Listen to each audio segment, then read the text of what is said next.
வணக்கம் தமிழ் ஜனம் big news பகுதிக்கு உங்களை வரவேற்கிறேன். ஜிஎஸ்டி மாற்றம் யாருக்கு ஏற்றம் என்றுதான் நாம் பார்க்க இருக்கிறோம். இந்தியாவினுடைய பிரதமர் நரேந்திர மோடி சுதந்திர தின உரையின் போது தீபாவளிக்கு மக்களுக்கு இரட்டை போனஸ் கிடைக்கப் போகிறது என்று தெரிவித்திருக்கிறார். சரக்கு மற்றும் சேவை வரி விதிப்பில் ஒரு சீரமைப்பை கொண்டு வந்து இப்போ 4 அடுக்குகள் இருக்குது. 5%, 12%, 18%, 28% என்று 4 அடுக்குகள் ஜிஎஸ்டி வரி விதிக்கப்படுகிறது. இதை 2 அடுக்காக 5 மற்றும் 18% குறைப்பதற்கு 2 அடுக்குகள் மட்டும்தான் நடைமுறையிலே இருக்க போகிறது. இப்போ 5%, 18%, இப்போ 12, 28 இந்த 2% குறைய இருக்கிறது. மிக ரொம்ப அரிதான அல்லது மது உள்ளிட்ட பொருட்களுக்கான வரி விதிப்பு என்பது 40% இருக்க போகிறது என்றெல்லாம் சொல்லப்படுகிறது. மாநில ஜிஎஸ்டி கவுன்சிலில் உறுப்பினராக இருக்கிற மாநில நிதியமைச்சர்கள் இதற்கு ஒப்புதல் கொடுத்து விட்டார்கள். வருகின்ற 3-4 தேதிகளில் டெல்லியில் ஜிஎஸ்டி கவுன்சிலுடைய கூட்டம் நடைபெற இருக்கிறது. அதில் உறுதியான முடிவுகள் எடுக்கப்பட இருக்கிறது. அப்போ அடுத்தடுத்த மாதங்கள் அக்டோபரில் ஒரு மகிழ்ச்சியான செய்தி, இரட்டைப்பு போனஸ், இரட்டிப்பு மகிழ்ச்சி மக்களுக்கு கிடைக்க போகிறது என்கிற பிரதமருடைய வார்த்தைகள் நடைமுறைக்கு வரப்போகுதுன்னு சொல்கிறாங்க. நம்மோடு ஆடிட்டர், பொருளாதார ஆலோசகர் சுபாஷினி இணைந்திருக்காங்க. வணக்கம் மேடம். வணக்கம். மாற்றம் யாருக்கு ஏற்றத்தை கொடுக்க போகிறது? மாற்றம் இந்த நாட்டுக்கு ஏற்றத்தை கொடுக்க போகிறது அப்படின்னு சொல்லலாம். ஏன்னா இப்போ ஜிஎஸ்டியை பொறுத்த வரைக்கும் மற்றதெல்லாம் வரி குறைத்தா மக்களுக்கு நல்லதா? இப்போ ஜிஎஸ்டியை பொறுத்த வரைக்கும் ஒரு 8 ஆண்டுகளாக நம்ம ஒரு பேபி ஸ்டெப்ஸ்ன்னு சொல்லக்கூடிய ஒரு தவழற நிலையில் இன்னும் ஸ்டெபிளைஸ் ஆகிட்டோமா, ஆகலையா, இந்த ரேட்டு எல்லாருக்கும் புரிஞ்சிருச்சா, இன்புட்னா என்னன்னு தெரிஞ்சிருச்சா, பிஸ்னஸ் செட்டில் ஆகிட்டாங்களா அப்படின்னா நமக்கு பல கேள்விகள் இதை சுற்றி இருக்குது. இப்போ மக்களுமே இன்னைக்கு வரைக்கும் நான் ஏன் ஜிஎஸ்டி கொடுக்கணும், இட்லி சாப்பிடும்போது அந்த இட்லிக்கு 20 ரூபா ஓகே, கூட ஒரு ஜிஎஸ்டி எதுக்கு கொடுக்கணும், இந்த மாதிரியான பல சர்ச்சைகள் போயிட்டே தான் இருக்குது. இப்போது இதை ஒரு சிம்பிளிஃபை பண்ணி இன்னும் கொஞ்சம் கூட, ஏன்னா இது அரசாங்கம் முன்னாடியே பண்ணியிருக்கலாம். நமக்கு சிங்கப்பூரோடலாம் கூட கம்பேரிசன் இருந்தது. ஒரே ரேட்டு ஏன் கொண்டு வரக்கூடாது, ஒரு ரேட்டு ஒன் ரேட் ஒன் நேஷன்னு சொன்னாங்க, ஆனால் 5 ரேட் வச்சுருக்காங்க, இந்த மாதிரியெல்லாம் இருந்தது. இப்போ அது கொஞ்சம் கூட சிம்பிளிஃபை பண்ணுறாங்க, சிம்பிளிஃபை பண்ணி கொண்டு வராங்க. சிம்பிளிஃபை பண்ணுறதுனால பெனிஃபிட் விலை குறைவு, கண்டிப்பாக விலை குறைவுன்றது அந்த அவுட்ஃப்ளோ போகிறது கண்டிப்பாக மக்களுக்கு குறையும். பிஸ்னஸ் பீப்புளை பொறுத்த வரைக்கும் இப்போ எனக்கு நான் 12 கலெக்ட் பண்ணுமா 18 கலெக்ட் பண்ணுமா அப்படிங்கிற கன்ஃபியூஷன் நிறைய இருக்குது. ஸோ இதில் அட்வான்ஸ் ரூலிங் அத்தாரிட்டி இருக்காங்க, அவங்கக்கிட்ட நம்ம சொல்லணும் இப்போ இந்த 12 வருமா 18 வருமா அப்படின்ற மாதிரி கேள்விகளே நிறைய இருக்குது. ஸோ அதுக்கு பதிலாக ஒரே ரேட்டாக கொண்டு வந்துட்டோம்னா பிஸ்னஸ்க்கும் அது வசதி, மக்களுக்கும் அது வசதி. ஸோ ஓவராலாக இந்திய நாட்டுக்கான முன்னேற்றம் அப்படின்னு நம்ம சொல்லலாம். நாட்டுக்கான முன்னேற்றம் அப்படி சொல்கிற அதே நேரத்தில் இப்போ 5, 12, 18, 28ங்கிற இந்த அடுக்கில் இருக்கிறப்ப 2 அடுக்காக குறைக்க போகிறதுங்கிறதுல அந்த 2 அடுக்குங்கிறது 5, 18, 5, 12 ஒரு கேள்வி. நிறைய பேர் 5, 12 அதிகபட்சம் 12 இருந்தால் கூட சரியாக இருக்கும் அப்படின்னு சொல்கிறாங்க. ஏன்னா வணிகர் சங்கத்தினுடைய பிரதிநிதிகள் இன்றைக்கு பேசுகிறப்ப 2 அடுக்கு ஜிஎஸ்டி தான் சொல்கிறது எங்களுக்கு ரொம்ப இனிப்பான செய்தி. அந்த 18% சொல்கிறாங்க, அந்த அதிகபட்சம் 18ங்கிறத 12 கூட குறைச்சா நல்லாயிருக்கும் அப்படிங்கிற மாதிரிலாம் சொல்கிறப்ப இப்போ அந்த வரி ஜிஎஸ்டியுடைய வரி விகிதங்கள் குறையிறப்ப இப்போ என்னென்ன பொருட்களுக்கான விலை குறையுங்கிற எதிர்பார்ப்பு எல்லோருட்டுமே இருக்குது, என்ன குறையறதுக்கு வாய்ப்புகள் இருக்குது? இப்போ நம்ம இந்த ரேட்டு டிஃப்ரென்ஸ், இந்த அடுக்கு டிஃப்ரென்ஸ்னே அப்படியே பார்த்தோம்னா ஓவராலாக கிட்டத்தட்ட ஒரு 40% ஜிஎஸ்டி ரெவென்யூ, அதாவது நம்ம 94 லட்சம் கோடி கலெக்ட் பண்ணுறோம், வருஷத்துக்கு ஒரு 10 மடங்கு 10% ஏறுது. இதெல்லாம் தாண்டி இந்த 40% ஜிஎஸ்டி அடித்தட்டு மக்களாக கான்ட்ரிபியூட் பண்ணுறாங்க. ரொம்ப பணக்காரங்களாக இருக்கிறவங்க, அந்த மேல்தட்டு மக்கள் கம்மியாக கான்ட்ரிபியூட் பண்ணுறாங்க ஜிஎஸ்டிக்குங்கிறது ஒரு சர்வேல நடந்த அவுட்கம். ஸோ இப்போ இப்படி இருக்கும்போது இந்த ரெவென்யூ கரெக்டாக வருது. பட் ஏன் இது இப்படி இந்த மாதிரி ஒரு டிஃப்ரென்ஸ்? நிறைய சம்பாதிக்கிறவங்க நிறைய செலவு பண்ணுவாங்க, அவங்க தானே நிறைய ஜிஎஸ்டி கான்ட்ரிபியூட் பண்ணினா இது செலவு சார்ந்த ஒரு வரி. அப்படி நம்ம பார்க்கும்பொழுது பேசிக் நெசசிட்டிஸ் அது நிறைய, இப்போ நம்ம பணக்காரங்கன்னும் போது பர்சன்டேஜ் கம்மியாகுது. ஸோ நிறைய பேர் இருக்கிறது இந்த பேசிக் நெசசிட்டிஸை கன்சியூம் பண்ணுற ஒரு வாடிக்கையாளர் 5-12%. ஸோ அதனால தான் அங்கேருந்து ரெவென்யூ நிறைய வருது கவர்மெண்ட்டுக்கு. ஸோ இப்போ இந்த 12ல் இருக்கிற ஒரு 450 ஐட்டமில் கிட்டத்தட்ட 99% 5%க்கு போயிடும். கிட்டத்தட்ட 18ல் இருக்கிறதும் வரத்துக்கு வாய்ப்பு இருக்கு அப்படிதான் வந்து சொல்லப்படுது. ஸோ இப்போ நம்ம இனிஷியலாக கிளாசிஃபிகேஷன் அப்படின்னு நீங்கள் பார்த்தீங்கன்னா இந்த ஹெச்எஸ்ன்னு சொல்லுவோம் நம்ம, ஹார்மோனைஸ் சிஸ்டம் நாமன்க்ளேச்சர்னு. அதில் வந்து ரொம்ப பேசிக்காக எனக்கு வந்து இது நிச்சயமாகவே தேவை அப்படிங்கிறதெல்லாம் 5% இருக்கும். கொஞ்சம் ஓகே இதெல்லாம் இல்லாமல் கூட இருக்கலாம், ஆனால் நான் இதை வாங்குறேன் அப்படிங்கிறது 12ல் இருக்கும். கொஞ்சம் லக்ஸுரியாக நான் பிராண்டடாக வாங்குறேன் அப்படிங்கிறதெல்லாம் 18ல் இருக்கும். ரொம்ப சூப்பர் டீலக்ஸாக இருக்கிறதெல்லாம் 28ல் இருக்கும். இதுதான் இதோடைய அமைப்பு. ஆமாம். ஸோ இப்போ என்ன பண்ணுறாங்கன்னா இந்த 12ல் இருக்கிறது மேஜரை இங்கே 5க்கும் மைனரை 18க்கும் நகர்த்துவாங்க அப்படிங்கிறது சொல்லப்படுது. என்ன வருதுங்கிறது பொறுத்திருந்தா பார்க்கணும். இந்த 28 40 ஆக்குறாங்க அப்படிங்கிறது நீங்களும் சொன்னீங்க. ஸோ அப்போ அது வந்து எல்லாம் வந்து ஒரு சின் குட்ஸ் அப்படின்னு சொல்லக்கூடிய மதுபானமாக இருக்கலாம், இல்லை அந்த சூப்பர் லக்ஸுரி ப்ராடக்ட்ஸாக இருக்கலாம். அதெல்லாம் வந்து 40% உயர்த்துறாங்க. ஸோ அதன் மூலமாக வருவாய் நிறைய வரும். அண்ட் இப்போ சிகரெட்ஸ் அந்த மாதிரியான விஷயங்கள் வந்து நல்லதில்லை. எல்லா பட்ஜெட்ஸ்லையுமே வந்து அந்த ஒரு விஷயத்துக்கு விலையை ஏற்றும் போது மேபி அது இப்போ யூஸ் பண்ணுறவங்க பட் அது யாரும் திட்டுறதில்லை. ஓகே இது வந்து அவங்க அந்த லக்ஸுரியை வந்து அத்தியாவசியம் இல்லை. ஆமாம், கரெக்ட். அதனால அதுலேருந்து ரெவென்யூ வந்ததுன்னா அது கவர்மெண்ட்டுக்கும் ஓகேங்கிற மோடில் தானே இருக்காங்க. இப்போ அந்த அவசியமற்றதுலேயுமே அதிகபட்சமாக 28% இப்போ நடைமுறையில் இருக்கிற ஜிஎஸ்டியில் பார்த்தீங்கன்னா அதற்கு கூடுதலாக செஸ், அதாவது சின் டேக்ஸ்னு கூட அதை சொல்லுவாங்க. அது வந்து 45-50% வரைக்கும் கூட இருக்குது. இப்போ அதுலேருந்து இந்த 45-50% இன்னைக்கு நடைமுறையில் இருக்கிறது கூட அதிகபட்சம் 40ங்கிற இடத்துக்கு வந்துடும், கொண்டு வந்துடுற பிளானில் தான் இருக்காங்க. அந்த செஸ்ஸுங்கிறது கொஞ்சம் ஒரு டிஃபிகல்ட்டான காம்பனண்ட்டாக இருக்குது. அதோடைய இன்புட் எடுக்க முடியாது, அந்த மாதிரி அதை சுற்றி நிறைய வந்து லிட்டிகேஷன்ஸ் போயிட்டுருக்கு. ஸோ அதனால் அந்த செஸ்ஸுங்கிறத ரிமூவ் பண்ணிவிட்டு ஓவராலாகவே 40% கொண்டு வருவாங்க அப்படிங்கிறது ஒரு எதிர்பார்ப்பு. அப்போ அந்த இம்போர்ட்டடு லக்ஸுரி கார்ஸ் எல்லாமே வந்து இப்போ 5 ஸ்டார் ஹோட்டல்ஸ் 7 ஸ்டார் ஹோட்டல்ஸ் அது எல்லாமே வந்து 40ல் போயிடும். இப்போ இயல்பாக பொதுவாக மக்கள்கிட்ட எல்லாருக்கும் எழுகிற ஒரு கேள்வி அப்படின்னா, இப்போ தங்கத்தினுடைய விலை வந்து உயர்ந்துக்கிட்டே இருக்கிறத பார்க்க முடிகிறது. இப்போ தங்க விலை இதில் இந்த ஜிஎஸ்டி வரம்பு குறையிறதுக்குள்ளே வரதுக்கு வாய்ப்பு இருக்கான்னு பலருடைய எதிர்பார்ப்பாக இருக்குது. ஜிஎஸ்டிக்கும் தங்கத்துக்கும் நேரடி தொடர்பு இல்லைங்கிறது தான் சொல்லணும். ஏன்னா தங்கம் விலை உயரத்துக்கு உங்களுக்கு பல காரணங்கள் இருக்குது. டாக்ஸ்லையா? டாக்ஸில் கோல்டு டச் பண்ண மாட்டாங்கன்னு நினைக்கிறேன். ஏன்னா கோல்டு வந்து ஆல்ரெடி லைக் டிமாண்ட் நிறைய இருக்குது, சப்ளை கம்மியாக இருக்கிறதுனால தான் உங்களுக்கு ரேட் ஏறுது. ரேட்டு இன்னும் குறைச்சாங்கன்னா இன்னும் டிமாண்ட் ஜாஸ்தியாகி மார்க்கெட் வந்து ஸ்டெபிளைஸ் ஆகிறது கஷ்டம். அதனால அது குறைக்க மாட்டாங்கன்றதான் நினைக்கிறேன். இன்னொன்று பரவலாக இப்போ மருத்துவ காப்பீடுக்கு 18% இருக்குது. அந்த காப்பீட்டுக்கு விலக்கு வேணும், கூடவே இல்லாமல் இருக்கணும், 0க்கு கொண்டு வந்தால் நல்லாயிருக்கும் அப்படின்னு சொல்கிறாங்க. இல்லை குறைக்கணும் அப்படிங்கிற 2 மாதிரி கருத்து இருக்குது. அப்போ காப்பீடுகளுக்கு, மருத்துவ காப்பீடுகளுக்கு இப்போ வந்து ரேட் ரீகிளாசிஃபிகேஷனை பற்றி சொல்லியிருக்காங்க. காப்பீடு அந்த மாதிரியான விஷயங்கள் இப்போ 18லேருந்து அது 0க்கு கொண்டு வந்தாங்கன்னா அது போனஸ் தான். பட் அது ப்ரொபோசலில் இருக்குமான்றது, ஏன்னா அது காப்பீடு ஒரு பெரிய ஒரு டிஸ்கஷனுக்குரிய விஷயமா இருந்தது. நிறைய ரெப்ரசன்டேஷன் அந்த காப்பீடை ஒட்டி போயிருக்கு. அண்ட் இன்னைக்கு வந்து காப்பீடு அப்படிங்கிறது ஒரு லக்ஸுரி ஐட்டமா, எசென்ஷியல் ஐட்டமான, அது மோர் தென் ஒரு எசென்ஷியல் ஐட்டம், அத்தியாவசியம் ஆயிடுச்சு எல்லாருக்குமே வந்து ஒரு மருத்துவ காப்பீடுங்கிறது. அதனால அதை கொண்டு வரதுக்கான நிறைய வாய்ப்புகள் இருக்குதான். ஏன்னா அது பெரும் விமர்சனத்துக்கும் உள்ளாச்சு. கண்டிப்பா மருத்துவ காப்பீடு அல்லது ஆயுள் காப்பீடு செய்யறவங்களுக்கு அது ஒரு கிட்டத்தட்ட முதலீடு தானே. ஆமா. அப்போ ஒரு சேமிப்பு மட்டும். இப்போ நம்ம ஹாஸ்பிட்டல்ல போய் பண்ணும்போது சில சர்வீசஸ் எல்லாம் நம்ம வந்து ஜிஎஸ்டி பே பண்ண தான் பண்றோம். இப்போ மருந்து உட்பட பல விஷயங்களுக்கு வந்து ஜிஎஸ்டி அங்கேயும் செலுத்துறோம். அது வந்து ஒரு டபுள் டாக்ஸேஷனா இருக்கு. ஸோ இந்த மாதிரி டபுளா டாக்ஸ் ஆகிறது அவாய்ட் பண்ணுவாங்கன்றதும் நிச்சயமா ஒரு எதிர்பார்ப்பு தான். இப்போ இன்றைக்கு இந்திய மருத்துவ சங்கத்தினுடைய தலைவர் மற்றும் பிரதிநிதிகள் ஒரு அறிக்கை கொடுத்துருக்காங்க. அதில் புற்றுநோய் உள்ளிட்ட மிக முக்கிய மருந்துகளுக்கான ஜிஎஸ்டி வரி குறைப்பு வந்து நாங்கள் ரொம்ப நாளாக சொல்லிக்கிட்டு இருக்கோம். அது இப்போ நடைமுறைக்கு வரும்னு எங்களுக்கு ஒரு நம்பிக்கை தகவல் கிடைச்சிருக்கு. அதுக்கு மத்திய அரசாங்கம் நன்றி தெரிவிச்சிருக்காங்க, பாராட்டியிருக்காங்க. அப்போ மருந்து பொருட்களில் என்னென்னலாம் குறையறதுக்கான வாய்ப்பு இருக்குது? மருந்து பொருட்கள் இப்போ நீங்கள் சொல்கிற புற்றுநோயெல்லாம் வந்து நமக்கு பட்ஜெட்லேயே அதை வந்து குறைச்சிட்டு தான் வந்தாங்க. இன்னும் கொஞ்சம் கூட அதோட அந்த இம்போர்ட்டட், இப்போ நம்ம இண்டிஜினியஸாகவும் நிறைய மருந்துகள் இருக்குது. ஸோ அது சம்மந்தமாக அதை வந்து 0ல் கொண்டு வரதுக்கான நிறைய வாய்ப்புகள் இருக்குது.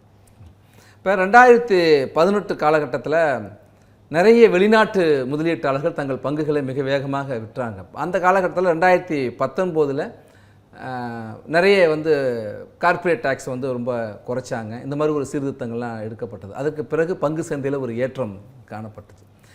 இப்போ கடந்த சில மாதங்களாகவே மறுபடியும் வெளிநாட்டு முதலீட்டாளர்கள் நிறைய தங்களுடைய பங்குகளை வேகமாக விற்றுக்கிட்டு வர்றாங்க அப்படின்னு சொல்கிறாங்க. அதனால் பங்கு சந்தையில் ஒரு சரிவு ஏற்பட்டிருக்கு. அந்த சரிவுக்கு பிறகு இப்போ பிரதமருடைய அந்த அறிவிப்பிற்கு பிறகு மெல்ல மெல்ல பங்கு சந்தை உயர்ந்துட்டு வரதா சொல்கிறாங்க. இதுக்கும் தொடர்பு இருக்கா? இப்போ நிச்சயமாக இருக்குது. இப்போ நீங்கள் குறிப்பிட்ட அந்த 2018 போது ரெட்ரோஸ்பெக்டிவ் அமெண்ட்மெண்ட்ஸ் அப்படின்னு சொல்லக்கூடிய, இப்போ இன்னைக்கு ஒரு லா இருக்குது அப்படின்னாக்கா, இதனால எனக்கு வரி ரெவென்யூ லாஸ் இருக்குது அப்படின்னு கவர்மெண்ட் ஃபீல் பண்ணும்பொழுது, இதை நான் வந்து அன்று முதல் இந்த இது வந்து நான் இம்ப்ளிமெண்ட் பண்ணுறேன் அப்படிங்கிற மாதிரி ரெட்ரோஸ்பெக்டிவ் அமெண்ட்மெண்ட்ஸ்னு கொண்டு வந்துட்டு இருந்தாங்க. ஸோ அந்த மாதிரி எதுவும் இல்லாமல் டாக்ஸ் இன்சென்டிவ்ஸ் கொடுத்து ஃபாரின் இன்வெஸ்ட்மெண்ட்ஸ் எல்லாம் நீங்கள் இங்கே கொண்டு வந்து நீங்கள் டாக்ஸ் ஃப்ரீயாக எடுத்துகிட்டு போகலாம், பல ஸ்கீம்ஸ் கொண்டு வந்து தான் வந்து அதை என்கரேஜ் பண்ணாங்க. இப்போ டெஃபினட்டாக நமக்கு வந்து ஒரு இன்வெஸ்ட்மெண்ட் வேணும் அப்படிங்கிற ஒரு காலகட்டம் தான். இந்தியா வந்து வளர்ந்துட்டு இருக்கு. அண்ட் நம்ம வந்து இத்தனை பேருக்கும் அந்த யங் பாப்புலேஷனுக்கு வந்து ஒரு எம்ப்ளாய்மெண்ட் கொடுக்கணும்னா நம்ம வந்து நிறைய தொழில்களை வந்து என்கரேஜ் பண்ணி தான் ஆகணும். அண்ட் இப்போது இந்த டாக்ஸ் லிட்டிகேஷன் அந்த மாதிரி ஒரு ஆங்கிளில் பார்த்தோன்னா, உலக அளவில் நிறைய சர்ச்சைக்குரிய இந்த மாதிரி நிறைய நோட்டீசஸ் வரக்கூடிய ஒரு நாடாக வந்து இந்தியா இருக்குது அப்படிங்கிறது ஒரு பரவலாக இருக்கக்கூடிய ஒரு விஷயம். ஸோ இப்போ அப்படி இருக்கும்பொழுது இதை வந்து இன்னும் ரேட்டு குறைச்சி சிம்பிளிஃபை பண்ணி இது சுற்றி இருக்கிற லிட்டிகேஷன்ஸ் இந்த மாதிரி நோட்டீசஸ் பிஸ்னஸஸ் சந்திக்க வேண்டியதை வந்து கம்ப்ளீட்டாக அவாய்ட் பண்ணிட்டாங்கன்னா, இல்லை மினிமைஸ் பண்ணிட்டாங்கன்னா நிச்சயமாக இன்னும் நிறைய முதலீடுகள் இந்திய நாட்டுக்கு வர வாய்ப்பு இருக்குது. இந்த foreign institutional investors stock market பங்கு சந்தையை பொறுத்த வரைக்கும் அது ஒரு பல ஃபேக்டர்ஸ் சுற்றி இருக்கிற விஷயம். டைரெக்டாக பிஸ்னஸ் இன்வெஸ்ட்மெண்ட்ஸ் டெஃபினட்டாக இதனால் இம்ப்ரூவ் ஆகும். ஸ்டாக் மார்க்கெட்டை பொறுத்த வரைக்கும் அவங்களுக்கு அங்கே ஓவர்சீஸ் ஆப்பர்ச்சுனிட்டிஸ், ஜியோபொலிட்டிக்கல் இஷ்யூஸ், பல விஷயங்கள் இருந்தாலும் இது டெஃபினட்டாக ஒரு பாசிட்டிவ் மூவாக இருக்கும் இங்கே வந்து அவங்க இன்வெஸ்ட் பண்ணுறதுக்கு. இப்போ நிறைய எஸ்எம்இ லிஸ்டிங் அந்த மாதிரியான விஷயங்கள் கொண்டு வராங்க. டெஃபினட்டாக இது வந்து ஒரு பாசிட்டிவான விஷயம் தான். இந்த புவிசார் அரசியல், புவிசார் பொருளாதாரம்னு பார்க்குறப்ப யூஎஸோடைய இந்த டாரிஃப் இப்போ நம்மளுக்கு ஏற்கனவே 25, இப்போ நாளையிலிருந்து 50% என்று ட்ரம்ப் அறிவித்தபடி இருக்குது. அது மாற்றம் இருக்கா இல்லை அது பின்வாங்க போகிறாரா என்பது இப்போது வரைக்கும் தெரியலை. நாளையிலிருந்து அது நடைமுறைக்கு வரும் என்கிறப்ப இன்னும் நமக்கான பாதிப்புகள் ஏற்றுமதியில் பொறுத்த வரைக்கும் சில குறிப்பிட்ட துறைகளில் இருக்கும் அப்படின்னு சொல்கிறாங்க. அப்போ அமெரிக்காவினுடைய அந்த கூடுதல் வரி விதிப்பும் இப்போ உள்நாட்டு சந்தையை இன்னும் பலப்படுத்த வேண்டும் என்ற ஒரு காரணத்தினாலையும் இப்போ ஜிஎஸ்டியோடைய இந்த 4 அடுக்குங்கிறத 2 அடுக்கு அப்படின்னு கொண்டு வரதுக்கான முயற்சின்னு எடுத்துக்கலாமா? நிச்சயமா அதுவும் ஒரு ஃபேக்டர்னு நம்ம நிச்சயமா எடுத்துக்கலாம். ஏன்னா நம்ம வந்து இந்த மேக் இன் இந்தியா அப்படிங்கிற ஒரு விஷயம் வந்து இப்போ இந்த டாரிஃப்னால இல்லை, நம்ம ரொம்ப நாளாவே வந்து அதை கொண்டு வந்திருக்கோம், நடைமுறைப்படுத்திட்டும் இருக்கோம். இன்ஃபேக்ட் இந்த பேட்டன்ட் அப்படின்னு சொல்லக்கூடிய நம்மளுடைய அந்த கண்டுபிடிப்புக்கான ஒரு உரிமம் அதெல்லாம் வந்து முன்னாடி என்ன பண்ணிட்டு இருந்தாங்கன்னா, இங்கிருந்து இருக்கிற கண்டுபிடிப்புகளை கொண்டு போய் வெளிநாடுகளில் பேட்டன்ட் வாங்கி இங்கிருந்து ராயல்ட்டியை வெளியில் கொடுத்துட்டு இருந்தாங்க. அதுக்கப்புறமா நம்மளோட இந்த மேக் இன் இந்தியா ஸ்கீம் கொண்டு வந்து எம்எஸ்எம்இக்கான நிறைய ஸ்கீம்ஸ் கொண்டு வந்து இங்கே நீங்கள் பண்ணுங்க 2500 ரூபாய் செலவில் பண்ணலாம், நீங்கள் அப்படி வெளிநாடுகளில் உங்களுக்கு ரெஜிஸ்டர் பண்ணுறீங்கன்னா 50% நம்மளுடைய அரசாங்கம் ஸ்பான்சர் பண்ண மாதிரி பல விஷயங்கள் கொண்டு வந்து இப்போ இந்திய நாட்டில் கண்டுபிடிப்புகள் நிறைய வந்து உருவாகிட்டு இருக்கு. நிச்சயமாக இது வந்து ஒரு நல்ல மூவ் தான் அது. ஏன்னா அந்த ஏற்றுமதி நமக்கு பாதிக்கிறப்ப ஜிடிபியில் 0.2% தான் யூஎஸோடைய இந்த டேரிஃபோட நம்ம அஃபெக்ட் ஆகுறது அப்படின்னு பார்க்குறப்ப அது சொல்கிறாங்க. ஆனாலும் இன்னும் டெக்ஸ்டைல் போன்ற செக்டார்ஸில் வந்து ரொம்ப பாதிப்பு இருக்கும் அப்படின்னு சொல்கிறாங்க. அப்போ உள்நாட்டு நுகர்வை அதிகப்படுத்த வேண்டிய உள்நாட்டு நுகர்வையும் அதிகப்படுத்தணும், நம்ம வந்து இறக்குமதியும் வந்து கண்டிப்பாக குறைக்கணும். ஸோ 2 விதமாகவும் வந்து இதை கொண்டு வரலாம். ஆல்டர்னேட்டிவ் மார்க்கெட்ஸும் நமக்கு நிறைய ஓப்பன் ஆகுது. ஸோ இப்போ யூஎஸ் ஒரு கதவு மூடினா இன்னொரு கதவு திறக்குன்ற மாதிரி ஆல்டர்னேட்டிவ் மார்க்கெட்ஸ்லையும் நமக்கு வந்து ஆப்ஷன்ஸ் நிறைய இருக்குது. இன்னும் நிறைய புதுசான இண்டிஜினியஸ் விஷயங்கள் வரும்பொழுது நிறைய இங்கேயுமே வந்து மேனுஃபேக்சரிங் ஹப்பாக வந்து சைனாக்கு அடுத்தபடியாக இப்போது இந்தியாவை தான் வந்து பார்க்குறாங்க in terms of human resource, in terms of resources. Taxation ஆங்கிள்லையும் இவங்க வந்து ஒரு நல்ல மூவ் இந்த மாதிரி சிம்பிளிஃபிகேஷன்லாம் கொண்டு வந்தாங்கன்னா இது வந்து ஒரு நல்ல இப்போ நேரடியாக வந்து மேனுஃபேக்சரிங் யூனிட்ஸுக்கெலாம் வந்து நிறைய இது பெனிஃபிட் உடனே கிடைக்குமா இல்லை சர்வீஸ் செக்டாருக்கு இருக்குமா? எல்லாருக்குமே தான். மேனுஃபேக்சரிங் சர்வீஸ் இப்போ சரக்கு மற்றும் சேவை வரி தானே. ஸோ இது வந்து மேனுஃபேக்சரிங் செக்டருக்கும் அதிகமாக ஜிஎஸ்டிங்கிறது அதிகமானு பார்த்தீங்கன்னா இந்த 18% இருக்கிறது நிறைய எல்லாம் சர்வீஸ் செக்டர் தான். ஸோ இப்போ அதிலிருந்து சிலதெல்லாம் 5%க்கு மூவ் ஆச்சுன்னா பெரிய பெனிஃபிஷியலாக தான் டெஃபினட்டாக இருக்கும். மேனுஃபேக்சரிங் செக்டரில் இருக்கிறது சதவிகிதம் பார்த்தோம் அப்படின்னாக்கா மேஜர் 5, அதுக்கப்புறமா இருக்கிற போர்ஷன் 12, ஒரு குட்டி போர்ஷன் தான் 18ல இருக்கு. ஸோ அவங்களுக்கு இதுல பெரிய மாற்றங்கள் வராது. But in terms of input tax credit அப்படின்னு சொல்லக்கூடிய நம்மளுடைய அந்த ஜிஎஸ்டி நம்ம இவங்க மேனுஃபேக்சரர் பே பண்ற ஜிஎஸ்டி அவங்க இன்புட்டா எடுத்துட்டு பாக்கி பே பண்றது அதுலலாம் கொஞ்சம் கூட சிம்பிளிஃபிகேஷன் வந்ததுன்னா ஒரு பெரிய மூவா இது நிச்சயமா அமையும். இப்போ நேரடியான பலன் என்பது நேரடியாக உடனடி பலன் என்று ஜிஎஸ்டி குறைப்பு மாற்றத்தினால இப்போ ஏழை எளிய நடுத்தர மக்களுக்கு எந்த அளவுக்கான பெனிஃபிட் உடனே கிடைக்கும்? நேரடியான பலன் இமீடியட்டாக கிடைக்கும். இப்போ வந்து ஒரு 18% வாங்குற நம்மளோட ஒரு பேஸ்ட் வந்து 5% வந்துடுச்சுன்னா நம்ம அடுத்த நாள் வாங்குற பேஸ்ட்டே வந்து நமக்கு 13% கம்மியாக தானே கிடைக்க போகுது. ஸோ அந்த அளவுக்கு இம்பாக்ட் வந்து இமீடியட்டாக இருக்கும். ரேட்டு எஃபெக்டிவ் என்னைக்கு டேட்டு கொடுக்குறாங்களோ அன்னிலிருந்து அது வந்து இமீடியட்டாக அமல்படுத்தப்படும். அன்றாட பயன்பாட்டில் இருக்கிற அத்தியாவசிய பொருட்கள் நிச்சயமா நிறைய குறையறதுக்கான வாய்ப்புகள் இருக்கு. ஏன்னா இந்த 12ல இருக்கிறதுல மேஜர் நிறைய நம்மளுடைய அத்தியாவசியத்துக்கு யூஸ் பண்றது இந்த ரொம்ப ஹை பிராண்டட் அந்த மாதிரியான விஷயங்கள் இல்லைன்னா நம்ம நார்மலா யூஸ் பண்ற சோப்பு பேஸ்ட்ல இருந்து எல்லாமே வந்து குறையறதுக்கான வாய்ப்புகள். அரிசி, பருப்பு, பிராண்டட் மளிகை பொருட்கள், எல்லாமே தான், உணவு பொருட்கள் இதெல்லாம் அத்தியாவசியமா யூஸ் பண்ற எவ்வளவு வேணா நீங்க நேம் பண்ணுங்க. டெய்லி டே டு டே நம்ம யூஸ் பண்ற பல விஷயங்கள் வந்து 12ல இருந்து 5க்கு வந்துடுச்சுன்னா நம்மளோட ஓவரால் லைஃப் ஸ்டைல் இதுவே வந்து ஒரு 7% நிச்சயமா வந்து குறைஞ்சிரும். ஒரு ஜிஎஸ்டி 2.0ங்கிறது ஒரு பெரும் பொருளாதார வளர்ச்சிக்கு அனைத்து தரப்புலையும் அனைத்து தட்டு மக்களுக்குமான பலனை கொடுக்கின்ற ஒன்றாக அமையும். டெஃபினட்டா அமையும். ஏன்னா இது வந்து ஜிஎஸ்டியை பொறுத்த வரைக்கும் நமக்கு இப்போ இன்கம் டேக்ஸ்லாம் நம்ம ஜிஎஸ்டிக்கு முன்னாடி நம்ம பார்த்தோம்னா இன்கம் டேக்ஸ்ல மாற்றங்கள் அப்படிங்கிறது நம்ம அந்த ஒரு நாள் பட்ஜெட்ல தான் நம்ம வந்து எதிர்பார்த்துட்டு இருப்போம். இப்போ சேல்ஸ் டேக்ஸ் ஆகட்டும், சென்ட்ரல் எக்ஸைஸ் ஆகட்டும், சர்வீஸ் டேக்ஸ் ஆகட்டும், இந்த அளவுக்கு மாற்றங்கள் கொண்டு வரப்பட்ட ஒரு லாவை இது வரைக்கும் இந்திய நாடு சந்திச்சதில்லை. ஜிஎஸ்டி ஆரம்பிச்சதுல இருந்து இம்மீடியட்டா இப்போ இது இவ்வளோ மாற்றங்கள் வருது அப்படிங்கிறது ஒரு சைடு நம்ம வந்து ஒரு கம்ப்ளைண்டா எடுத்துக்கிட்டாலும் அது வந்து ப்ரொஃபஷனல்ஸ்க்கு. ஏன்னா இப்போ இன்னைக்கு ஒரு விஷயம் நடக்குது, இப்போ பிஸ்னஸ் மேனுக்கு நம்ம இன்னைக்கு சொல்கிறோம், நாளைக்கு அது மாறிடுது. But on the positive side அதை நம்ம பார்க்கணுன்னா கவர்மெண்ட் வந்து மக்கள் சொல்கிறத இமீடியட்டாக அதை எடுத்து ஒரு கவுன்சில் மீட்டிங்லேயும் அதை வந்து அனலைஸ் பண்ணி இதனால இவங்க பாதிக்கப்படுறாங்கன்னா இமீடியட்டாக அதுக்கான மாற்றங்களை கொண்டு வந்ததுக்கான ரீசன் மட்டும்தான் இவ்வளவு மாற்றங்கள் இந்த 8 வருஷத்தில் நடந்தது. இவ்வளோ மாற்றம் வந்த எந்த லாவுமே வந்து இந்திய நாட்டிலையும் இருந்ததில் எனக்கு தெரிஞ்சு உலகளாவிலையுமே வந்து இந்த அளவுக்கு ஒரு சேஞ்சஸ் கொண்டு வரப்பட்ட இது கிடையாது. பட் இப்போ இந்த 8 இயர்ஸ்க்கான ஒரு லேர்னிங் எக்ஸ்பீரியன்ஸு மக்களுக்கு எங்கெல்லாம் வந்து பாதிப்பு இருக்குது, பிஸ்னஸ்மேன் எங்கெல்லாம் வந்து அவஸ்தப்படுறாங்க, அண்ட் கவர்மெண்ட்டுக்கு ரெவென்யூங்கிறது ஒரு ஸ்டாண்டர்ட் ரெவென்யூவாக ஜிஎஸ்டியிலேருந்து வருது. ஸோ ஒரு கவர்மெண்ட்டோட ரெவென்யூவில் ஒரு மேஜர் போர்ஷன் ஜிஎஸ்டி அப்படின்றதும் ஒரு விதத்தில் ஒரு ஸ்டெபிலைஸ் ஆகிடுச்சு. ஸோ இப்போ இந்த மாதிரி ஒரு காலகட்டத்தில் ஓவராலாக ஸ்டடி பண்ணி இந்த 8 இயர்ஸ் எக்ஸ்பீரியன்ஸை நீட்டாக கொண்டு வந்து ஒரு சிம்பிளிஃபை பண்ணி ஒரு 2.0 வெர்ஷன் கொண்டு வந்தாங்கன்னா அது வந்து ஒரு பியூட்டிஃபுல்லான விஷயமா நிச்சயமாக அமையும். பிஸ்னஸ்மேனுக்கும் சரி, கன்சியூமர்ஸ்க்கும் சரி, கவர்மெண்ட்டுக்குமே சரி. இந்த சீரமைப்பு என்பது மக்களுக்கு நிறைய பலனை கொடுக்க போகுது. ஆனால் அதே நேரத்தில் மாநிலங்களுக்கான வரி பகிர்வில் அந்த இதுலேருந்து கிடைக்கிற பகிர்வு அல்லது அவர்களுக்கான நிதியில் வந்து பாதிப்பை ஏற்படுத்தும், குறையும் அப்படிங்கிற மாதிரி சொல்கிறாங்களே. இப்போ குறையும் அப்படின்னாக்கா இப்போ ஜிஎஸ்டி ரேட்டு குறைஞ்சிச்சுன்னா இப்போ நம்ம வந்து இந்த 18% இருக்கிறதுல ஒரு மேஜர் போர்ஷன் 5%க்கு போயிடுச்சுன்னு வச்சுப்போம். ஸோ அப்போ அப்படின்னாக்கா இவ்வளவு நாள் அந்த 18ல் ஒரு 9% ஸ்டேட்டுக்கு வந்துட்டு இருந்தது. 18ல் 9 சென்ட்ரலுக்கும் 9 ஸ்டேட்டுக்குமான பகிர்வு, அதாவது இங்கே தமிழ்நாட்டுக்குள்ளே நடக்கிற டிரான்சாக்ஷன். இப்போ இனிமே வந்து அது 5% ஆச்சுன்னா அந்த 18 9 கிடைச்சிட்டு இருந்த இடத்துல 2 தான் கிடைக்கும். பட் அது வந்து நம்ம கவர்மெண்ட்டுக்கு வர ரெவென்யூவில் ஒரு கட்டுன்றது சொல்ல முடியாது. ஏன்னா இப்போ இந்த 13% நான் வேற ஏதாவது ஒரு இன்வெஸ்ட்மெண்ட்டுக்கோ ஏதோ ஒரு விஷயத்துக்கு டெஃபினட்டாக செலவு பண்ண போகிறேன். ஸோ அந்த மாதிரி ஒரு விதத்தில் கன்சம்ஷன் பேஸும் டேக்ஸ் பேஸும் இன்க்ரீஸ் ஆகும். இப்போ நம்ம ரீசெண்டாக நிறைய பார்த்தோம், சமோசா வெண்டர் வந்து நீங்கள் ஜிஎஸ்டி உங்களோட பேமெண்ட் QR கோடு ஜிபேயில் வந்து நீங்கள் வந்து 1.5 கோடி ரூபாய் ரெவென்யூ ஈட்டிருக்கீங்க, ஆனால் வந்து நீங்கள் ஜிஎஸ்டியில் ரெஜிஸ்டர் பண்ணல. அந்த மாதிரியான டேக்ஸ் பேஸுமே வந்து டெஃபினட்டாக இன்க்ரீஸ் பண்ண போகிறாங்க உங்களோட இன்வாய்ஸில் இருந்து யூபிஐ பேமெண்ட்ஸ். ஸோ இன்வாய்ஸ்லேருந்து உங்களுக்கு ரிட்டர்ன் ஃபைலிங் வரைக்கும் எல்லாத்தையும் சிம்பிளிஃபை பண்ணி ஒரு இன்டகிரேட் பண்ணுற ஒரு விஷயமும் வந்து பேக்ரவுண்டில் நடந்துட்டுருக்கு.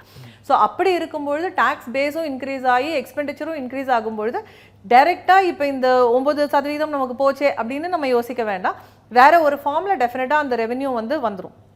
ஏன்னா இப்போ இது வந்து மக்களுக்கும் நிறையது, ஸோ நிறைய நம்ம வந்து ஸ்பெண்ட் பண்ண போகிறோம், பிஸ்னஸ் பீப்புளுக்கும் நல்லது, சேல்ஸ் இன்க்ரீஸ் ஆக போகுதுன்னு போது இதோட ரெவென்யூ வேற எங்கே வரப்போகுது. சேல்ஸ் அதிக விற்பனை அதிகரிக்கிறப்ப, உற்பத்தி அதிகரிக்கிறப்ப நுகர்வும் அதிகரிக்கும். ஆப்வியஸ். அப்போ நீங்கள் 5%ங்கிறது வந்து இன்னும் கூடுதலாக ஒரு இடத்துல 9க்கு பதிலா ஒட்டுமொத்தமான 4 இடத்துல 5 வந்து திரும்ப revenue வந்து வேறு வழியில் அது கிடைக்க தான் போகுது. And அந்த மாதிரி ஒரு ரெவென்யூ குறைப்பு ஒருவேளை வந்து வரினால வர வருவாய் குறைப்பு நடந்ததுன்னா ஸ்டேட்டுக்கு நடக்கிறதுக்கு ஈக்குவலா சென்டருக்கும் தானே நடக்கும். ஸ்டேட்டுக்கு மட்டுமே தனியா நடக்க வாய்ப்பில்லை. ஏன்னா இது 50-50 பார்ட்னர்ஷிப். அண்ட் அந்த ஐஜிஎஸ்டியில கூட இப்போ வந்து அந்த பிளேஸ் ஆஃப் சப்ளை அப்படின்னு சொல்லக்கூடிய விஷயங்கள் இன்னும் கொஞ்சம் கூட நுண்ணியமா அவங்க வந்து பார்த்துட்டு இருக்காங்க. இப்போ எந்த இடத்துல அந்த டிரான்சாக்ஷன் நடக்குது அப்படிங்கிறது பார்த்துருக்காங்க. இப்போ தமிழ்நாட்டுக்குள்ளே நடக்கிற ஒரு விஷயமா இருந்ததுன்னா, இப்போ நம்ம சென்னையிலேருந்து கோயம்புத்தூருக்கு ஒரு விஷயம் சேல்ஸ் நடக்குது அப்படின்னாக்கா இதோடைய முழுக்க 50% தமிழ்நாட்டுக்கு தான். அதில் மாற்று கருத்து இல்லை. இப்போ இது சென்னையிலேருந்து பெங்களூருக்கு ஒரு விஷயம் ஒரு சேல்ஸ் நடக்குது அப்படின்னாக்கா இது வந்து ஐஜிஎஸ்டின்னு சொல்லக்கூடிய விதமாக இது வந்து சென்ட்ரல் கவர்மெண்ட்டுக்கு போயிடுது. இப்போ இதில் நம்ம இதை டெஸ்டினேஷன் பேஸ்ட் டேக்ஸ் யார் வந்து கன்சியூம் பண்ணுறாங்களோ, நுகர்வு எங்கே நடக்குதோ அந்த ஒரு மாநிலத்துக்கு தான் இந்த வருவாய் போய் சேரணும். இப்போ பெங்களூரை பொறுத்த வரைக்கும் பெங்களூருக்கு போய் சேர வேண்டிய வருவாய் இது. இதை நம்ம ரிட்டர்ன் ஃபைல் பண்ணும்பொழுதோ இல்லை ஏதோ ஒரு இடத்துல தவறுதலாக பெங்களூருக்கு பதிலாக நம்ம வந்து கேரளா அப்படின்னு போட்டிருந்தோம்னா அந்த வருவாய் கேரளாவுக்கு போயிடும். இப்போ அந்த மாதிரியான விஷயங்கள் எல்லாமும் ஸ்ட்ரீம்லைன் பண்ணிட்டு இருக்காங்க. ஸோ அந்த விதத்தில் எல்லாருக்குமே வந்து இது ரெவென்யூ ப்ரொடெக்ட். ரொம்ப நாளாக எதிர்பார்க்கிற நிறைய பேர் கேட்கிற ஒரு கேள்வி, ஏன் பெட்ரோலிய பொருட்களை ஜிஎஸ்டிக்குள்ளே கொண்டு வந்தாங்கன்னு நிறைய அதுக்கு தொடர்ந்து கேட்டுக்கிட்டே இருக்காங்க. இப்போ இந்த சீர்திருத்தத்தில் அதுக்கு வாய்ப்பு இருக்கா? அதுக்கான வாய்ப்பு கம்மி தான்னு நான் சொல்லுவேன். ஏன்னா இப்போ இது வந்து நம்ம ஜிஎஸ்டி அப்படிங்கும் போது நம்ம இந்த சென்டர் ஸ்டேட்டு எல்லாம் மர்ஜ் பண்ணி ஒரு கான்ஸ்டியூஷனல் அமெண்ட்மெண்ட் பண்ணி தான் நமக்கு கொண்டு வர வேண்டி இருந்தது. ஸோ இப்போ நம்மளே ஒரு பிஸ்னஸ் ஆரம்பிக்கிறோம் அப்படின்னாக்கா யாராவது ஒருத்தருக்கு ஒரு நிரந்தர வேலை இருந்ததுனா தான் நம்ம ஒருத்தர் வந்து தைரியமாக ரிஸ்க் எடுப்போம். இப்போ அந்த விதத்தில் பெட்ரோல் அப்படிங்கிறது உங்களுக்கு நிறைய international taxes and exchange rate அந்த மாதிரியான பல விஷயங்கள் இன்ஃப்ளூயன்ஸ் பண்ணுற ஒரு விஷயம். இப்போ நம்மளுடைய இந்திய நாட்டில் மேனுஃபேக்சர் பண்ணுற வரைக்கும் ஓகே, இன்றைக்கி வந்து நீங்கள் எல்லாரும் இந்த பேஸ்ட் வந்து எனக்கு ஏன் இந்த ரேட்டில் இருக்குது, இல்லை மெடிக்கல் இன்சூரன்ஸ் ஏன் 18% அப்படின்னாக்கா டக்குன்னு ஒரு டெசிஷன் எடுத்து இல்லை வேண்டாம் 12 அப்படின்ற ஒரு முடிவு எடுக்க முடியுது. இப்போ பெட்ரோலியத்தை பொறுத்த வரைக்கும் நம்ம எல்லாருக்குமே தெரியும் அந்த மாதிரியான ஒரு முடிவு எடுக்க முடியாது. அண்ட் ஒரு ஸ்டாண்டர்ட் ரெவென்யூ நிச்சயமாக என்ன விலை விற்றாலுமே இது வந்து ஒரு ரெவென்யூவாக கவர்மெண்ட் வந்து டெஃபினட்டாக பார்த்து அது ஜிஎஸ்டிக்குள்ளே கொண்டு வரதுக்கு மாநில அரசுகள் தான் ஒத்துக்க மாட்டேங்கிறாங்க. ஏன்னா அதுக்கு மாநில அரசுகளுடைய வருவாய் பாதிக்கப்படும் அப்படிங்கிற மாதிரிலாம் சொல்லுவாங்க. அது வந்து ஆல்கஹாலை பொறுத்த வரைக்கும் இல்லை, நான் சொல்கிறேன் பெட்ரோலுக்குமே. ஆனால் அது வந்து ஒரு ஸ்டாண்டர்ட் ரெவென்யூவாக இது வரைக்கும் பார்க்கறதுனால அது இப்போ ஒரு டைம் ஆஃப் டர்புலன்ஸில் அதையும் கொண்டு வந்து நுழைக்க மாட்டாங்கன்றது தான். இப்போ அது வந்து ஒரு கரெக்டாக போயிட்டு இருக்கு. ஸோ பெட்ரோலை உள்ளே கொண்டு வரது இஸ் அ லாங் வே. இப்போ வருகின்ற 3-4 தேதிகளில் நடைபெற இருக்கிற ஜிஎஸ்டி கவுன்சில் கூட்டம், அப்போ அதில் ஒரு இறுதியான முடிவு அதிகாரப்பூர்வமாக இப்போவே அறிவிக்கப்பட வாய்ப்பு இருக்காங்க. ரெக்கமெண்டேஷன்ஸ் வரதுக்கான வாய்ப்புகள் இருக்குது. பட் பிரதமர் அவர்கள் தீபாவளின்னு சொல்லியிருக்கிறதுனால இன்னும் கொஞ்சம் அந்த ரெக்கமெண்டேஷன்ஸ் வந்து மேபி இன்னும் கொஞ்சம் மக்கள்கிட்டேருந்து பிஸ்னஸ் பீப்புள்கிட்டேருந்து இன்புட்ஸ் எடுத்து அதுக்கப்புறமா வந்து அதை கொண்டு வருவாங்க. இப்போ ரீசெண்டாக இன்கம் டேக்ஸ் பில்லும் அப்படி தான் பண்ணாங்க. இன்கம் டேக்ஸ் பில் கொண்டு வரப்பட்டது எல்லாருக்கிட்டேருந்து ரெக்கமெண்டேஷன்ஸ் எடுத்ததுக்கப்புறமா அதை வித்ட்ரா பண்ணி இன்னொரு பில்லை வந்து அவங்க லான்ச் பண்ணாங்க.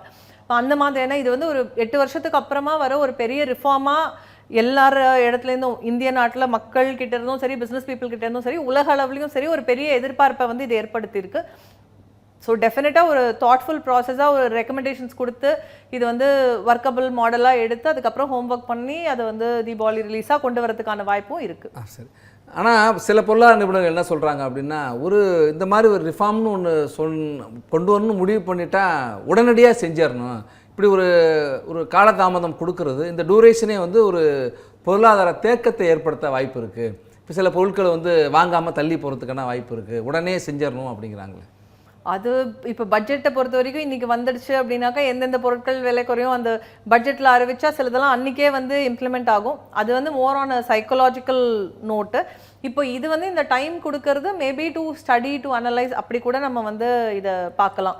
ஏன்னா இப்போ இது 8 வருஷம் கழிச்சு ஒரு விஷயத்தை வந்து கொண்டு வராங்கன்னு போது அவங்க இது ரொம்ப நிறைய டீப் தாட்ஸ், நிறைய எக்ஸ்பர்ட்ஸோட ஒப்பீனியன் அதுக்குள்ளே போயிருக்கும்.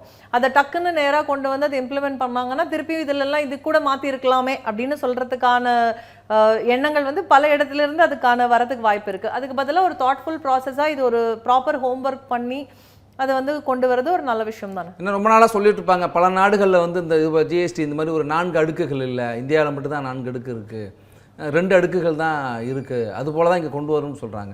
அப்போ அதெல்லாம் கணக்கில் வச்சு பார்க்குறப்ப யூஎஸோட டேரிஃபாக இருக்கட்டும், வெளிநாட்டு முதலீட்டாளர்களுடைய தங்களுடைய பங்குகளை வேகமாக விற்றுக்கிட்டு இருக்கிறதா இருக்கட்டும், உள்நாட்டு சந்தையை இன்னும் மேம்படுத்த வேண்டிய தேவை, இப்போ உலகளாவிய நிர்பந்தம் எல்லாம் சேர்ந்து தான் இன்றைக்கு ஜிஎஸ்டியை ஒரு சீர்திருத்தம் செய்வதற்கு அல்லது ஒரு மாற்றத்தை கொண்டு வருவதற்கான ஒரு காலத்தின் தேவையாக அமைந்திருக்காங்க. நிச்சயமா இது கூட நீங்க இன்னொரு பாயிண்ட்டும் சேர்த்துக்கலாம். நம்மளுடைய இங்க இருக்கிற எம்எஸ்எம்இ பிஸ்னஸ்மென்னோட ப்ராப்ளம்ஸ்.